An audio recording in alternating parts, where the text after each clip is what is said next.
Ladies and gentlemen, please welcome back to the stage, Ray Wong.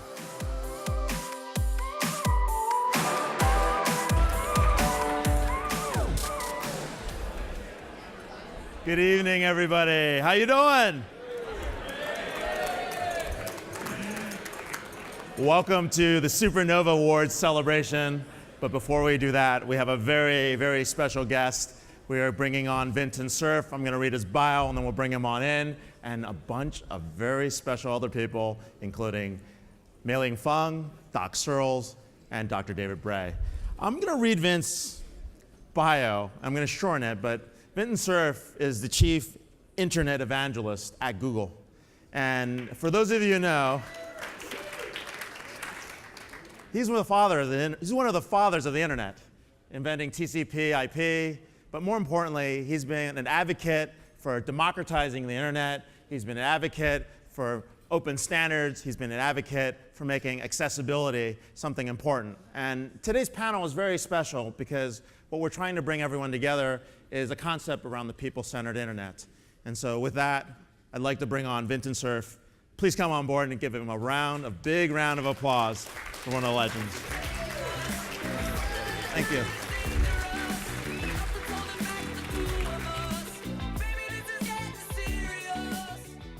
When people clap before you've said anything, my normal reaction is to sit down because it won't get any better than that. But in fact, I have some people that I want you to meet, and they are other members of the panel. All three of them, would you please come out if you can hear me speaking? David Bray, Mei Lin Fung, and Doc Searls. Come on out. This is a high-power panel. Now, rather than introducing them myself, which would cause me to spend more time than you want, I'm going to ask them to do that. But I want to say just one or two words about this session tonight.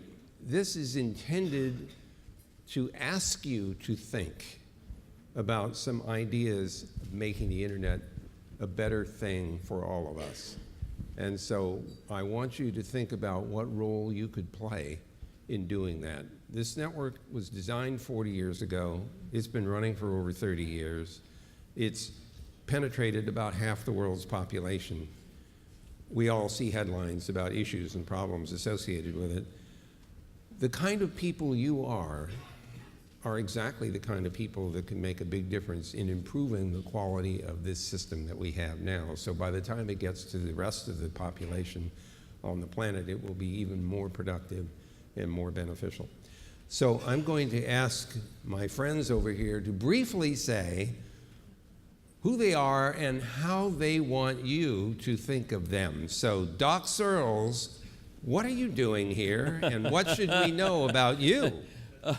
Hi, I'm, it says on here I run the Searls Group, that's our consultancy, but I've been an editor for Linux Journal for many years. I run a project out of the Berkman Center at Harvard called Project VRM that is tasked with fostering development of all kinds of tools and services that enable individuals to do many things.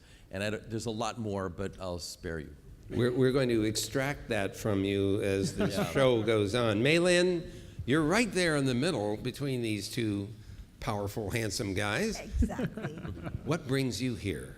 So I am considered, some of me consider me the mother of CRM, and that was started in 1988 at Oracle.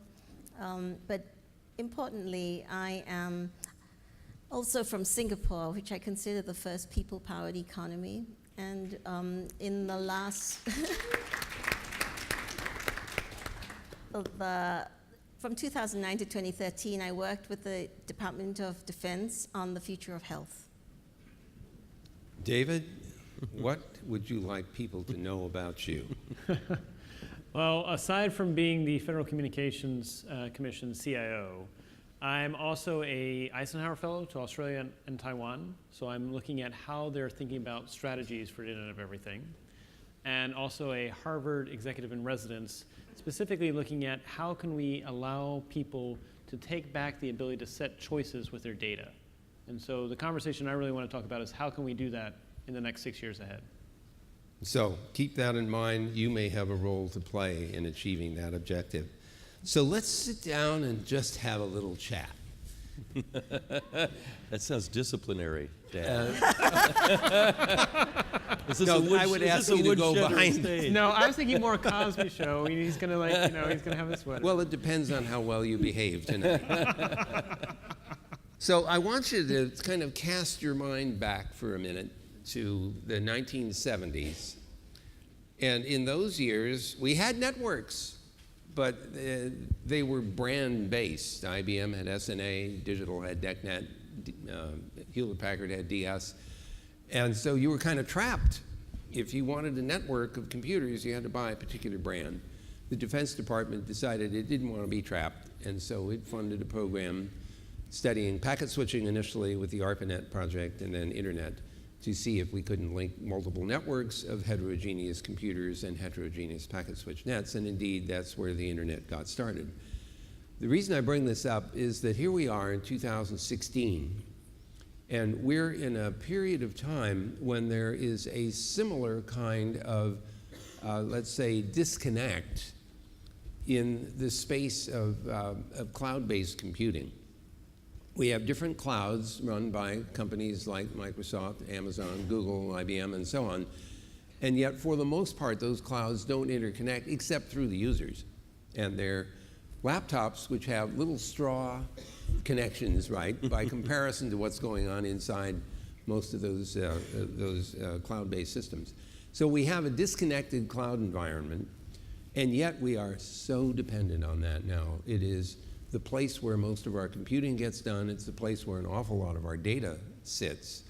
And yet we don't have the flexibility to move that stuff back and forth. So I think if we're looking towards the future and wondering what it is bringing, one of the things that's likely to happen is that we will see pressure from people like you to get those clouds to interconnect with each other and make themselves more useful and more friendly to moving your stuff around from one cloud to another. So that's one kind of prediction you'll be able to test. But there's something else that's going on.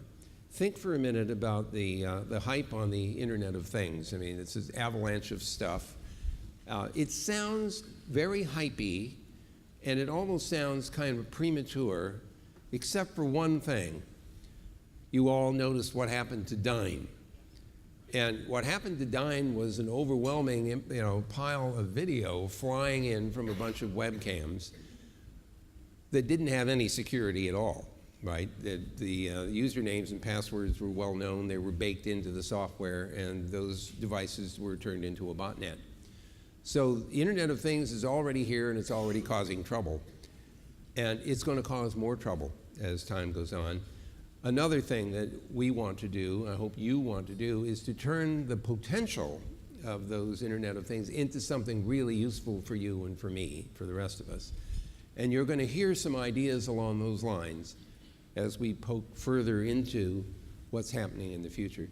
But what I'd like to do now is to ask Doc to help us understand how primitive the situation is, even in 2016, how much more work there still is to do to make these environments that we've created and use every day far better than they are now. So Doc, talk to us about the fact that we're naked we're naked in the Garden of Eden right now. We don't even have a fig leaf, and there's snakes.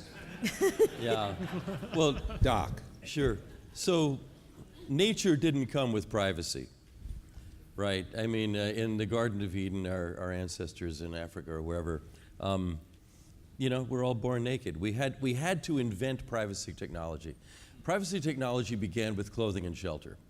And we're all wearing privacy technology here. Here in the physical world, privacy is non-controversial. We worked this out a long time ago. We haven't on the net yet. The net we have today, though the protocol Vint and his colleagues invented predates it, really began on April 30th of 1995. And that's when a backbone within the internet at that time called NSFNet that had forbid commercial traffic said we're going out of business and we're not going to do that anymore. Now, that's when that unleashed a mountain of commercial activity and kind of, in some ways, froze the internet in a state that it was at that time. We invented ISPs, and we had browsers, and we had email, and we had the email protocols and the rest of that. And that was, the internet we know now is when it was basically born in 1995. And it didn't come with privacy in it, and we still don't have it, but we have developed many other things that are threats to our privacy, quite frankly. And back in the 1980s, Harvard business professor named Shoshana Zuboff created what she called Zuboff's laws, immodestly Zuboff's laws, but she didn't need to be modest about it because they were brilliant. She said, basically, in technology, what can be done will be done. And everything will be digitized, and everything that can be digitized, she called it informated, will be used. And basically, she said this would lead inevitably to surveillance and to a surveillance economy. And she's working on a book right now called The Big Other that looks at what she calls the surveillance economy. We have a surveillance economy right now. And we don't have a way of pushing back on that yet. Now, at the same time, what Vint and Friends invented in the first place was a system for making each of us Archimedes. Archimedes said, give me a fulcrum long enough, I mean a lever long enough, a lever long enough, and a fulcrum, and I can move the world. Well, that's what TCP/IP does. That's what Vint invented does. It puts all of us in a very, very powerful position as peers on a network where it's just a protocol, and all the protocol is just manners among computers, and all the protocol says is we'll make a best effort to move packets from any one point to any other point through any network that's there. And as long as there was one there that prevented commercial activity, no, there was none. But then all of a sudden, that went away, and we have it. We still have barely begun to work on what we can work on. However, what that network did, in addition to giving us this fulcrum where we can move the world, is it put us all zero distance apart.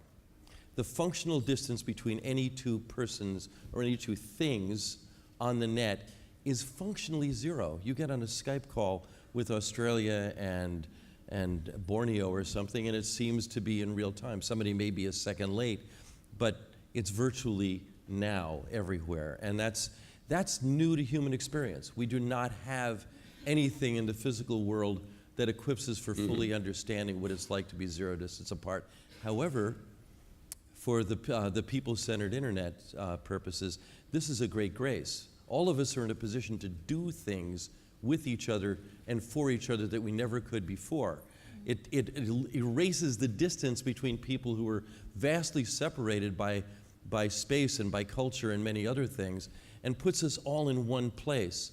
A friend of mine, Craig Burton, who was responsible for Novelle's success back in the 80s, said the end-to-end architecture of the net is one that's best represented by a hollow sphere through the empty middle of which any 2 points could see each other. And he called that a giant zero. And there is a giant zero between all of us in the world on which we can build anything. And his metaphor for that is we've barely begun to terraform this second world that coexists with the physical one we already have. But we've barely begun to civilize. So isn't this interesting? It sounds a lot like Marshall McLuhan talking about the global village. And you know, he probably had something slightly different in mind, and yet what Doc is saying is that we have created out of this network a global village where we're all neighbors. Now, those of you who have neighbors know that not all neighbors get along too well. And so this has juxtaposed us with very little distance, sometimes with people we don't get along with. But what Mei Lin is going to tell us, I think, is that our proximity to each other offers an opportunity, regardless of physical distance, to actually be helpful to each other if we choose to do so. So, Mei Lin, tell us a little more about the people-centered internet, the focus of adapting the internet to being productive and useful and helpful to people. This actually came about because of the story arc of CRM itself.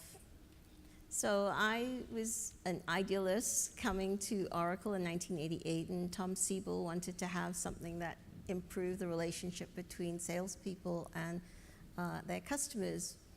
So we took some of the things from Intel and we created the first sales management system at Oracle in 1989. And I kept dreaming that this was going to improve the relationships, that businesses would understand customers, customers would understand businesses. And then I saw, to my dismay, where businesses were manipulating customers, and I brought up earlier today the Wells Fargo situation. It can distance top management from what's actually happening. And so I met Doug Engelbart, the inventor of the computer mouse, which is what he's most famous for. But the real insight that Engelbart had was about networked communities. Vint was the first node on the internet, and Doug was the second node. And I'm privileged to have worked with Doug and with Vint, because the promise of the internet is internet of the people, by the people, for the people. In order to do that, we have to work out how to make this happen. Just like the United States didn't happen by accident, a few people had to decide, we the people are going to make this happen. So I see the opportunity of the people-centered internet to make that decision. And my background from Singapore, Singapore's GDP per capita 51 years ago was equivalent to Sudan. There's a vast difference today. Singapore has no water, no resources, no anything except people. And the people got together and said, yes, we will survive. And I lived that. A friend of mine who works at the World Bank, he was with Andhra Pradesh, the permanent secretary for ICT in Andhra Pradesh.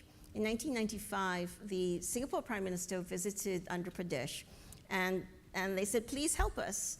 And they said, okay. And what they said was, you can do it. And Andhra Pradesh did it. It is our will to survive as humans and to take what is most important to us as humans that will make this happen. If we just sit back and let it happen, well, we deserve what will happen. And so the people-centered internet is for us to take a stand, to move together in community and supporting human values and passing on the best of us to future generations. So I went to Vint and I said, you got to get back on the horse again. The journey isn't over.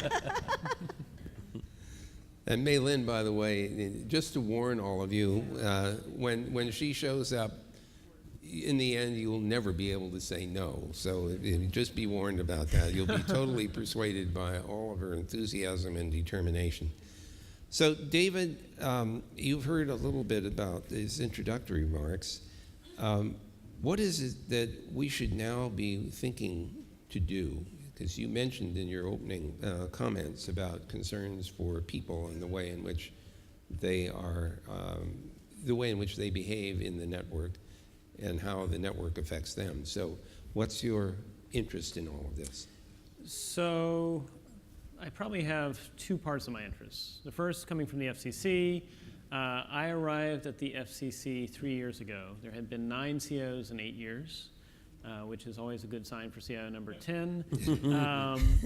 They had 207 different IT systems connected to the internet, average age more than 10 years old. Wow. Some were upwards of 20 years old. And they were consuming more than 85% of our budget to try and maintain them, which is never good. And so the other thing that I also faced was that the average person had been at the FCC for 15 and a half years. The average contractor had been at the FCC for 19 years. Wow. And I was showing up as CIO number 10 and was honestly going to try and convince them to go to 100% public cloud or commercial service provider, that we were not going to be in the business of trying to host things on premise because that was just not sustainable. And the good news is, through empowering change agents and giving them autonomy, less than 2 years later, we ended up with nothing on premise, either straight to public cloud or commercial service provider. Wow. How about that? And that actually reduced our spend from being 85% of our budget to maintain systems to less than 50%. And we did that with a flat budget. We'd actually not seen a budget increase for the last 6 years. But even more importantly, if you ask us to stand up a new system, instead of taking 6 or 7 months, we can have something in less than 48 hours ready to go. The other thing is the value to the citizen. In the past, for example, we had a 15-year-old consumer help desk. Andrew Nimbus talked about it a little bit earlier. If you had to file a complaint with the FCC, it took where you had to figure out what was the right form, download it, print it out, fill it out by hand, mail it back. Obviously not a 21st century approach, probably great for like 1995. So what we did was instead by going to public cloud, you could, by answering less than 7 questions, unbeknownst to you, you've actually filled out a form. And we could actually, in less than 3 days, deal with your complaint. And there's actually an article that later showed up in Forbes where someone said the FCC had saved them $1,800 because in less than 3 days they had their complaint resolved. That to me shows a couple things, which is one, when we move from the physical era to the digital era, and we actually need to deal with the legacy burden that we have, we shouldn't just take what we're doing and copy it exactly. We should actually think about how do we reinvent how we do public service. And then 2, in particular, what can we do to actually empower the individual, the citizen, the member of a nation, the member of the world, to be a part of the process, as opposed to having sort of public service is something that's done to them, actually have it be a participation in terms of a broader scope as to how do we do public service together. So this actually brings up an interesting point, which is that sometimes the private sector, which many of you represent, gets out ahead of what the government's capable of doing. Your description is a pretty good example of that. And so I think of examples like FedEx with the "Where's my stuff?" You know, you go online, you say, "Where is it? Where was it last seen?" Which is about the best you can find out. You know where it is, but the last time we saw it. The idea here was that you were expecting the private sector to respond 24 hours a day to your needs. And there's no reason why the government couldn't do that as well, but it had to change its underlying infrastructure in order to get away with that. So, Doc, earlier today, when we were just chatting, you said something about our odd habits of adopting new technology and making it do old stuff. What do we do about that? Not exactly sure. What you said was when you adopt these new technologies, okay, so yeah. And then we're not very creative about what to do with it. We do the old thing with the new technology. Right, so almost every time some new technology comes along, we understand it entirely in terms of our incumbent understanding of what it's about to replace. So a classic example of that is movies, is cinema. My grandfather was the head carpenter for D.W. Griffith, the silent filmmaker. And I have these pictures of stage sets, because what they did was they saw movies as theater. We're just going to shoot theaters. So they would set up theaters, and they would have the people performing on stage.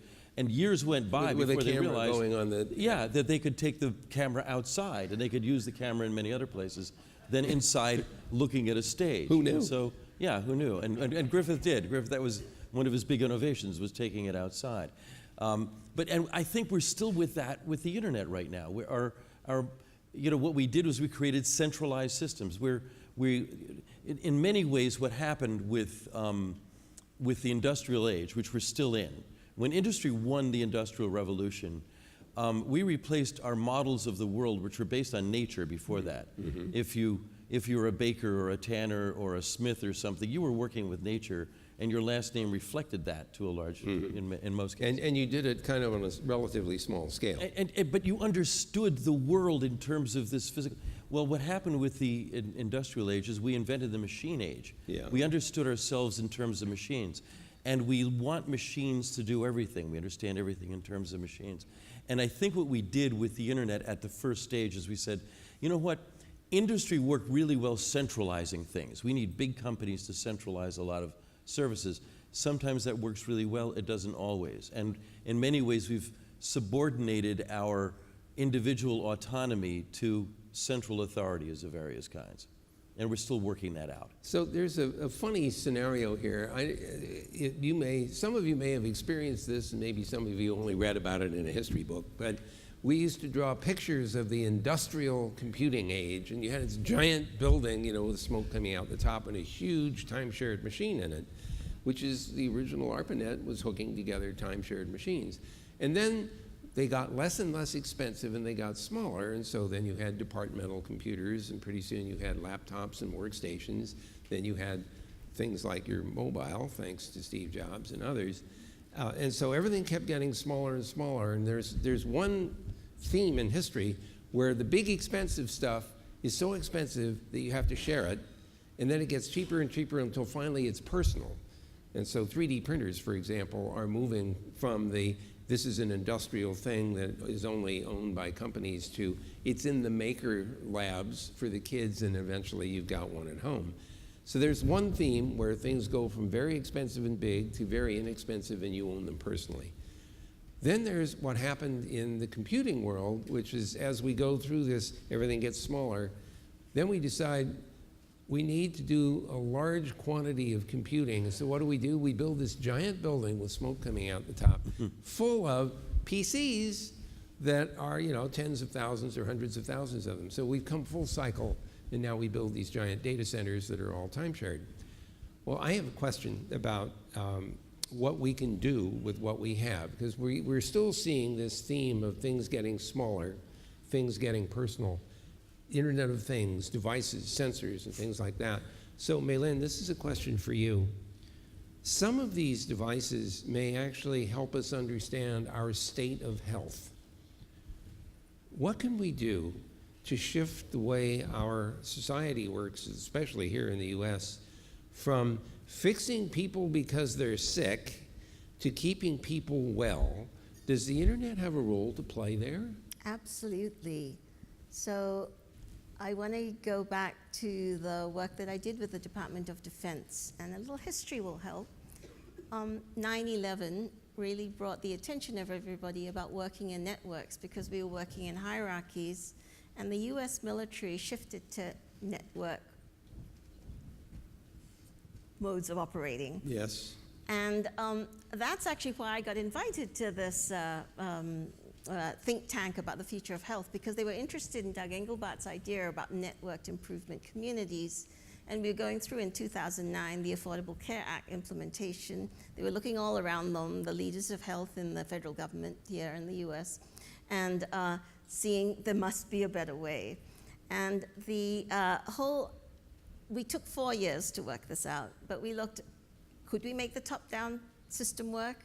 Was it going to have to be bottom-up? And ended up being the idea of networked communities, to use the internet so that we could connect to thrive.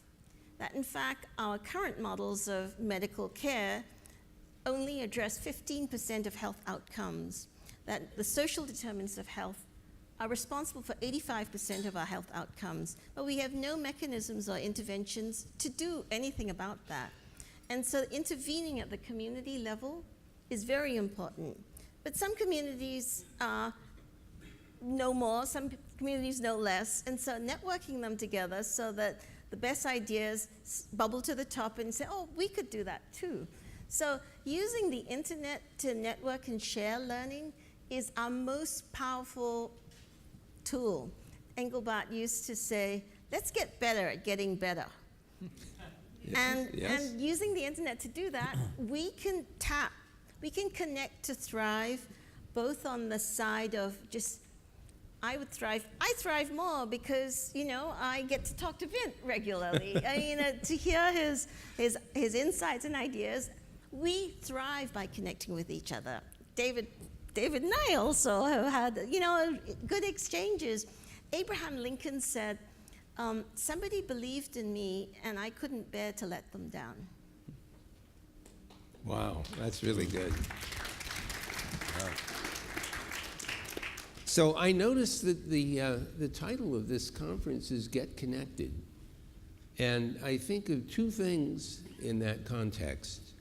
One of them is a reading assignment for you. It's a story by a man named E.M. Forster. You probably have read or heard about some of his other novels. He has a little novelette that was written in 1909. It's called The Machine Stops. It describes a society where everyone lived in their homes. They were brought food automatically by the machine, however that was done. They communicated with each other remotely, end to end, through the machine. This is 1909. And then one day, the machine stops working. And the question is, what happens to that society? And I'm not going to tell you. You have to read the story to find out. But E.M. Forster's tagline in one of his novels at the very end was, only connect. And so connection is very much what this world is about.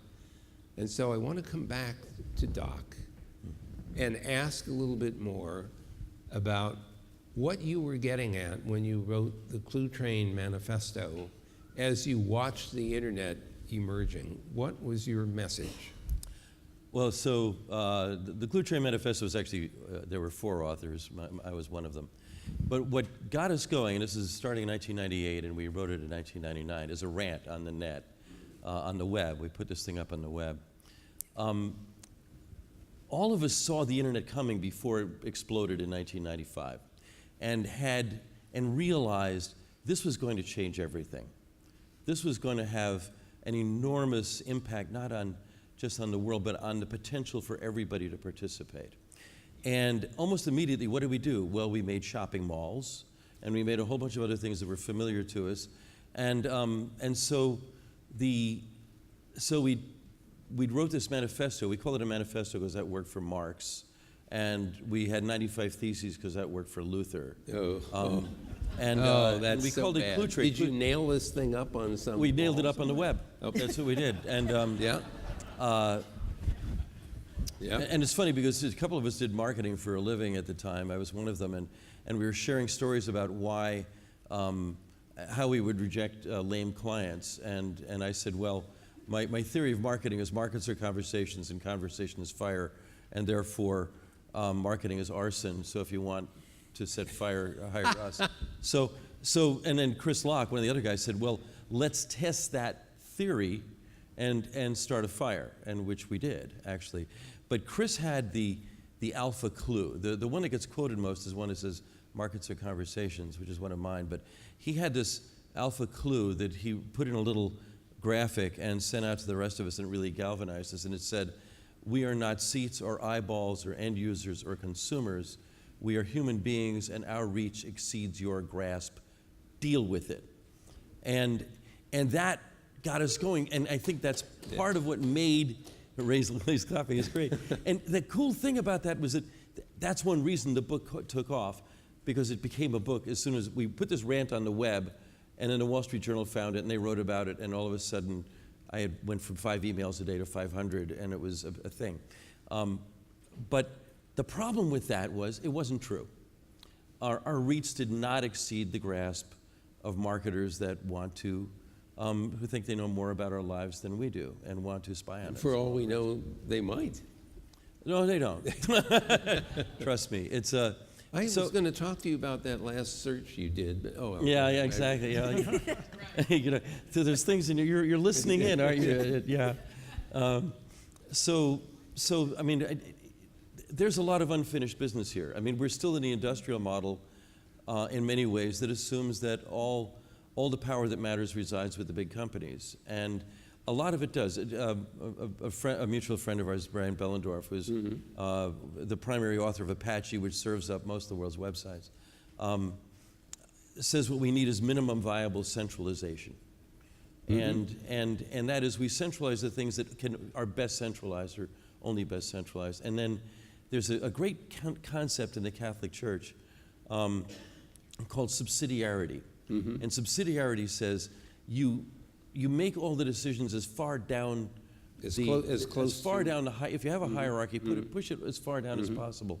And the military has a similar thing.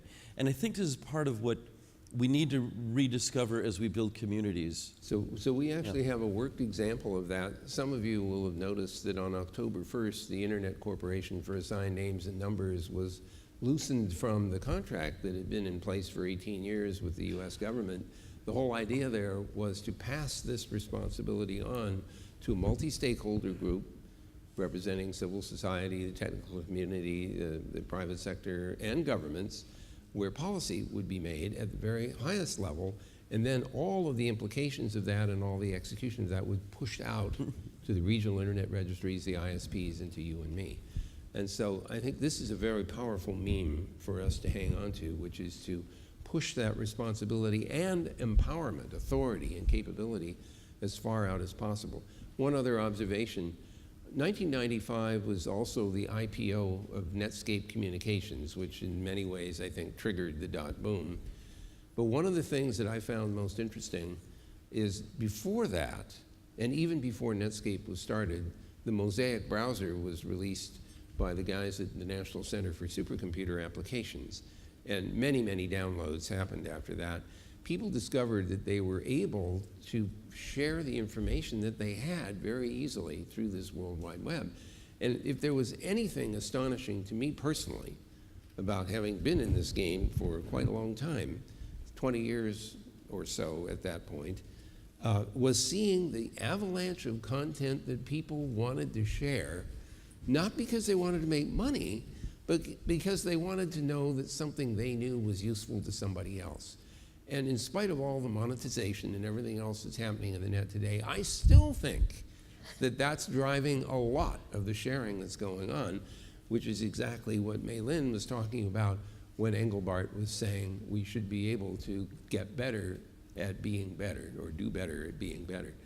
So I have a question for you, David, especially where you sit at the FCC, which has a fair amount of influence on how things evolve in this network environment.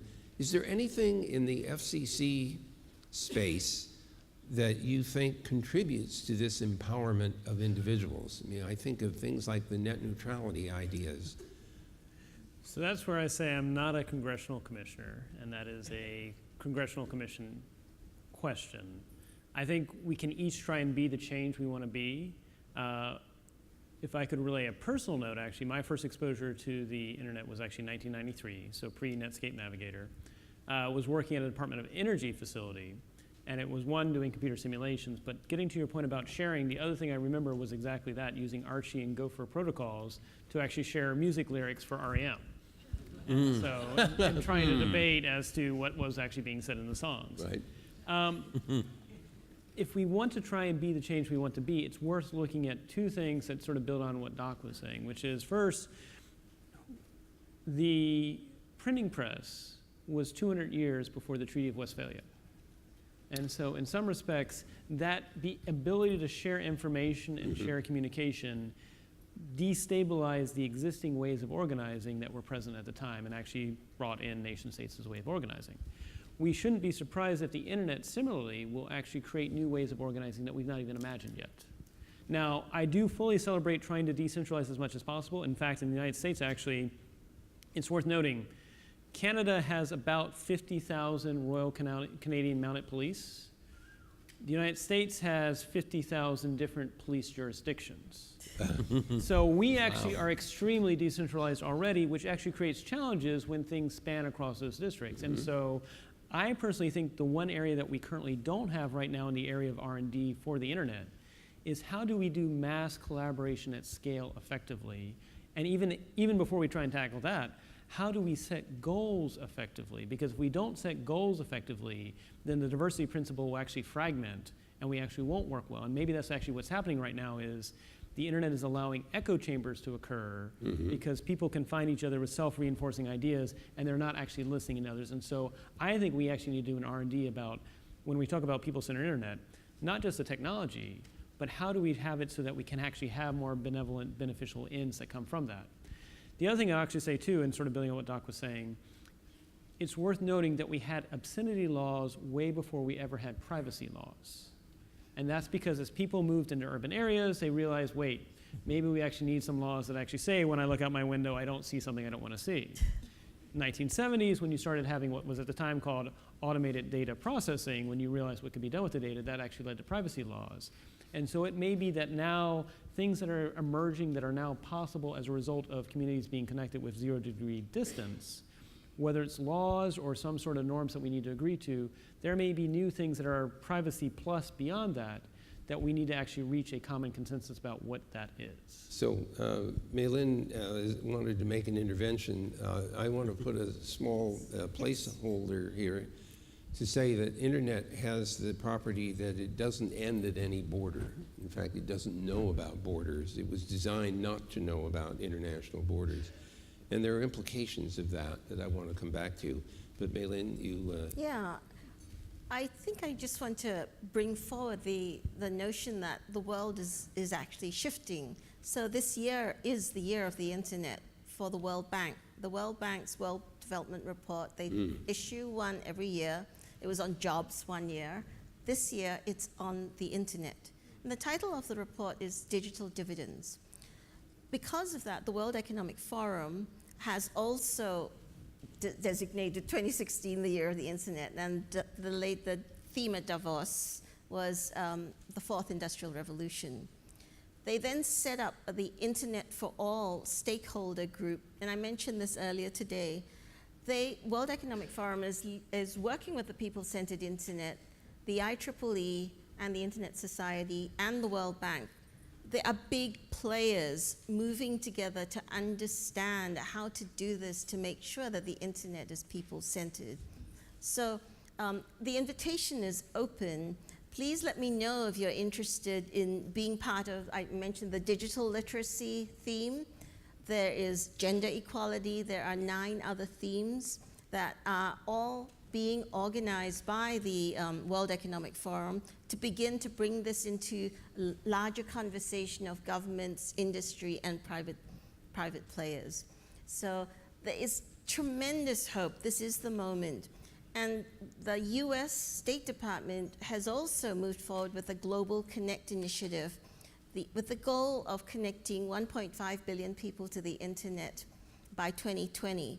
Why this is critical about how we do it is that you would not know this, but 3 out of 5 people in the world are not connected to the internet. And if we want the internet to be human-centered, let's do it now before they get connected. There is a huge amount of money in this. So already just at the announcements in April were commitments of $65 billion to help with the internet inclusion for 2020. We are working on social impact financing with a number of players, the Dakia Global Group, to bring private money in relation to the International Finance Corporation, an arm of the World Bank, to bring money into those small projects from whom the great innovations could happen. So this sort of raises a very interesting observation, which is that the World Bank and others, the Inter-American Development Bank, may also participate in this. You notice that their interest is not in the US specifically, it's interested in the rest of the world and getting the rest of the world connected. And I have to give some credit to the National Science Foundation when it was doing its NSFNet before it was retired in April of '95. Not only did it build the network, but it built subsidized the building of about a dozen intermediate level networks to connect 3,000 research universities in the US. And then it started paying for international connections to other research networks that were starting to spring up around the world.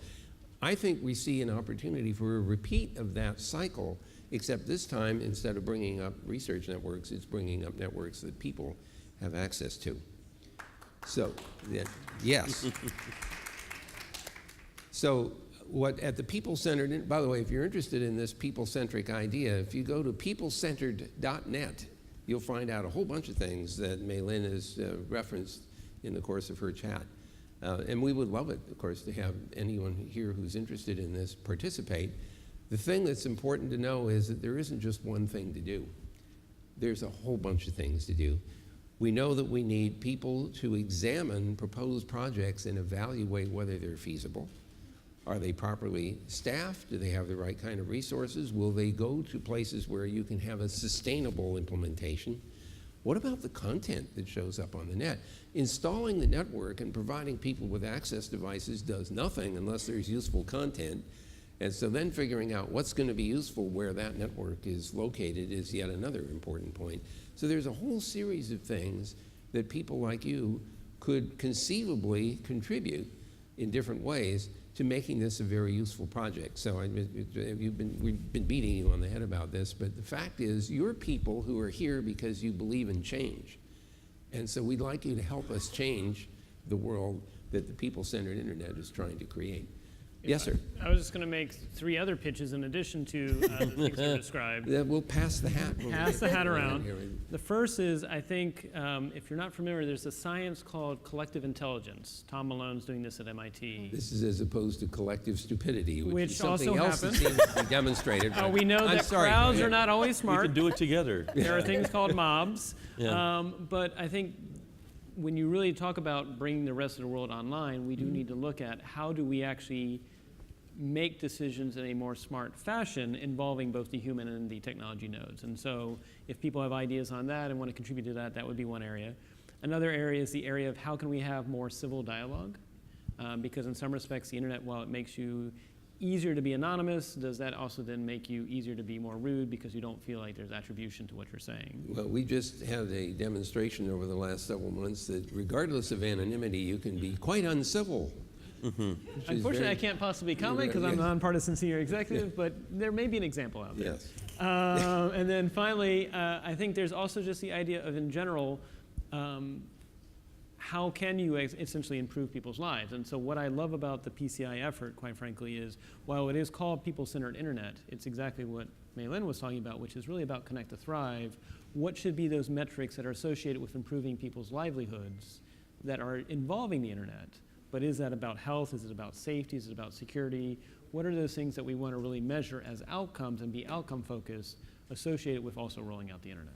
So where do you suppose that some of these interesting new business models fit in here? You hear the gig economy, where the network is becoming the tool for people finding work to do and people who need it to be done. And it's facilitating this kind of work in a way that we couldn't easily do before. Where does that fit, do you think? And I'm not sure who to aim that question at. I actually think we should see if people in the audience have ideas. So she's going to crowdsource it, I think. So Yeah, that's it. This is Mei Nice Lin's, crowd. You look good. This is Mei Lin's gentle way of saying, shut up and let them ask some questions. So why don't we do that? We have roving microphones, and for whoever it is that is in control of the lights, it would be lovely if we could turn them up so we could actually see if there's anybody here. I think we see something in the middle Opposed to right just there. having- We see outlines of people So with I bright He's got lights the on it. microphone. He's got the mic. Okay. Would you say who you are so that we know who to blame later when you? Please go ahead. Happy to take the blame anytime. So, Vint, Sean Wyora, Max Schur, Dallas, Texas, cybersecurity company, cyber insurance. Vint, what was your inspiration in the early 70s for what you and your friends were doing? And in the context of that inspiration, what were some of the thoughts that you had, the conversations? We'd love to know that. So I love to claim that one day, I woke up and said, I had this fabulous vision of a fully connected world, but I would be lying. The honest answer is that the Defense Department realized that it needed a new kind of technology for command and control, that it wanted to use computers in order to make itself more efficient, especially in the use of its resources. There was a theory about force multiplier, which said if I have the ability to manage my resources better than my opponent, a smaller force could overcome a bigger one. And they said, how are we going to do that? And Bob Kahn, my partner in the design of the internet, went to the Defense Advanced Research Projects Agency in 1972, late 72, and we met in the spring of 73 when I was still at Stanford. And he said, we have a problem. And I'm sitting here saying, what do you mean we? And he pointed out that if the military was really going to use computers in command and control, they had to work on airplanes, ships at sea, and mobile vehicles. The only experience we had at that time was connecting great big time-sharing machines with dedicated telephone lines. Connecting tanks with wires doesn't work very well because they run over them and they break. And the ships get all tangled up and the airplanes never make it off the ground. So we had to invent packet-switched mobile radio and packet-switched satellites in addition to the wireline ARPANET. And at that point, we're looking at each other saying, how are we going to connect these things together and make them look uniform, even though we know they're quite different inside? And that was the internet problem. And so our primary focus was, how do I get any computer on any of these networks to be interconnected in a way that looks uniform? We didn't care how many networks. We didn't care where the networks were. And we were very, very careful not to design the addressing structure so that it had any concept of country for two reasons. First of all, we knew the military was going to have to operate anywhere in the world. And second, we didn't want to have the problem of asking a country for address space prior to invading it in order to run the command and control system. So that looked like a non-starter. So really, much of the motivation was, how do I connect a whole bunch of things together with an arbitrarily large number of nets? But to be honest, we already had experience with the ARPANET. Email had been invented in 1971, and we all went nuts over that. And we knew it was a social phenomenon from the get-go.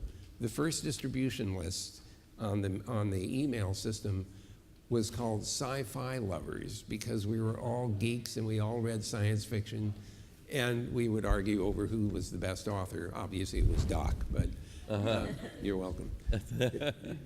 So we had that, and then the second distribution list was called Yum Yum. It was a restaurant review in Palo Alto, which expanded over time. So instantly we could see that this was had a social component to it.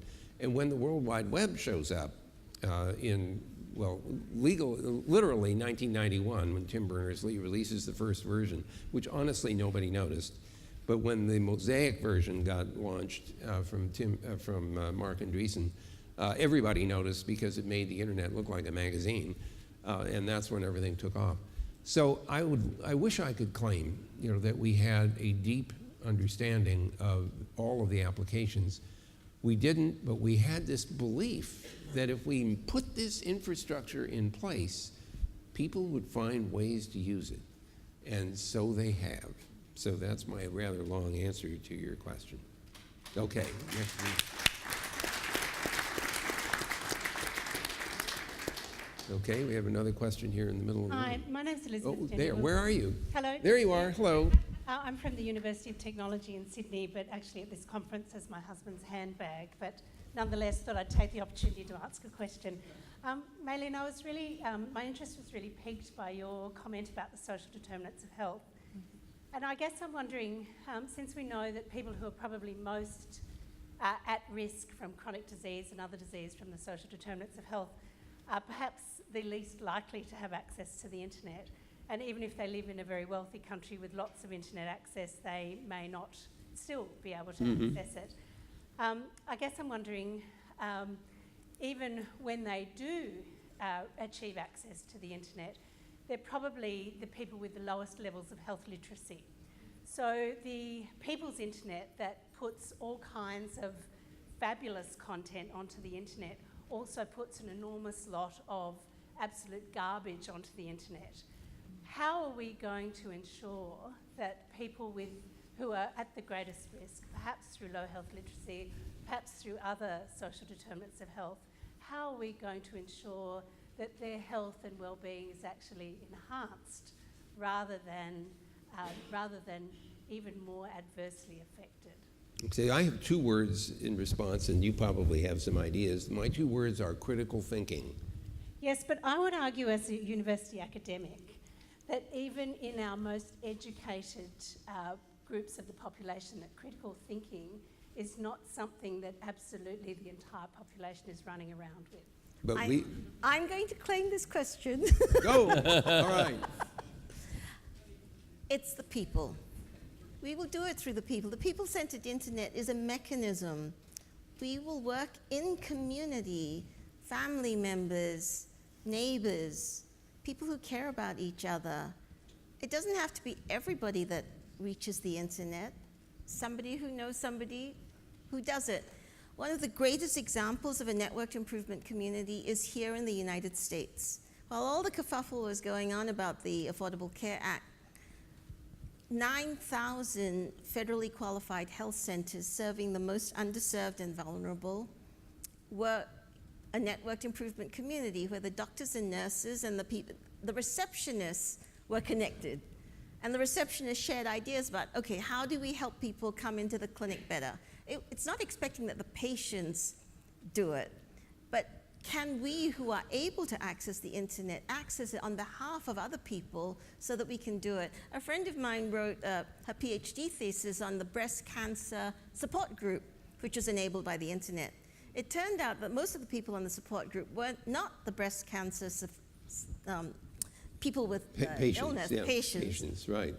but their spouses Interesting. and their family members, because they were taking care. So I think this is not about machines, this is about people. But we have to decide that going back to what has served us as humans for millennia needs to come back again. Technology is just a tool. Good. Yes. I know. Do you guys have anything to add to that? So I would build on what Mei Lin was saying about it is about the people, and the question about how do you make sense of what's worth reading versus the noise, that may be collective intelligence. So that again, those individuals that do care about whether it be about breast cancer, some other illness, if they begin to make collective sense about, well, this is worthwhile, this is not, it is going to require involvement with academia and other nonprofits to actually begin to actually help them have that evaluation. But there is an experiment already at MIT called the Climate Collaboratorium, which is trying to use collective intelligence to make sense of different environmental climate models and which ones are better for different localities of whether it's soil or water conservation. You could see the same thing happening not as a climate collaboratorium, but instead as maybe a health collaboratorium or something like that, where it is a combination of data, but most importantly, as Mei Lin said, bringing it back to the people so that truly they are trying to make sense of whatever they're actually trying to address as a challenge to be solved. So Doug Engelbart was a big fan of people collaborating with each other, but he also believed that computers could augment our intelligence. And despite the fact that there's an awful lot of junk on the net, there is an awful lot of really good stuff and very useful stuff. And I know that I can no longer function comfortably without being able to go Google things when I need to. So do we have other questions? Yes, sir. Here's one in the middle. My name is Steve Gilmore, and I know most of you guys up there. Is that a threat or something? He knows where we live. He has the goods on all of us. The one I don't know is you, Vint. So I'm going to ask you the question. Okay. You know, when the atomic bomb was developed, there were a lot of ramifications of it, many of which were understood or at least argued about at the time. Principally what Dr. David was talking about earlier, the impact of not only good actors but bad actors in these innovations. So I really just want to ask you, what did you think about, both good and bad, when you came up with this idea? I think that, well, I have to admit that at the beginning of all this, the only part we could think about was, frankly, the good part, because none of the people working on this wanted to do anything to wreck it. We were trying to make it work. And so we had a fairly, I would say, homogeneous community of people who wanted to contribute constructively. The net actually got out into the hands of the public even before 1995. I asked for permission to connect the government-sponsored internet to a commercial email service called MCI Mail in 1988. And I did that because I knew that I was going to be breaking the rule that said no commercial traffic was allowed on the government-sponsored backbones. And I thought if we could just let the private sector see that there was in fact a business to be had using a national scale backbone, that they might invent new products and services, as many of you have. So we got permission to hook up MCI Mail, and as soon as we announced the interconnection in 1989, all the other email providers who were separate silos at that point wanted to have connections to the internet as well. And as soon as they did that, they discovered to their surprise that every one of their customers could talk to every one other's customers through the internet because they had to conform to the standard email addressing. I remember, you know, kind of a shock. Oh my God, we no longer have our customers trapped. That same year, in 1989, 3 commercial internet service providers got started. My colleagues in the research community thought I was absolutely nuts and stupid to allow the unwashed into their playpen. And my view was, if we didn't do that, we would never get the general public up on the net to take advantage of it. So I think I accepted the fact that were going to be bad actors included in the general public. And there are, and we've seen them. And our big job today is figuring out how to build a system that is resilient and reliable in spite of the fact that the components are not, including the people, and that they are not necessarily all trustworthy. Figuring out how to create an environment that survives and is sustainable in spite of that fact is the challenge in front of us. And I'm frankly confident that people like you and others that I know are capable of achieving that objective. And it's one that you need to keep in front of you, because if we don't do that, then this system is not going to fulfill its promise.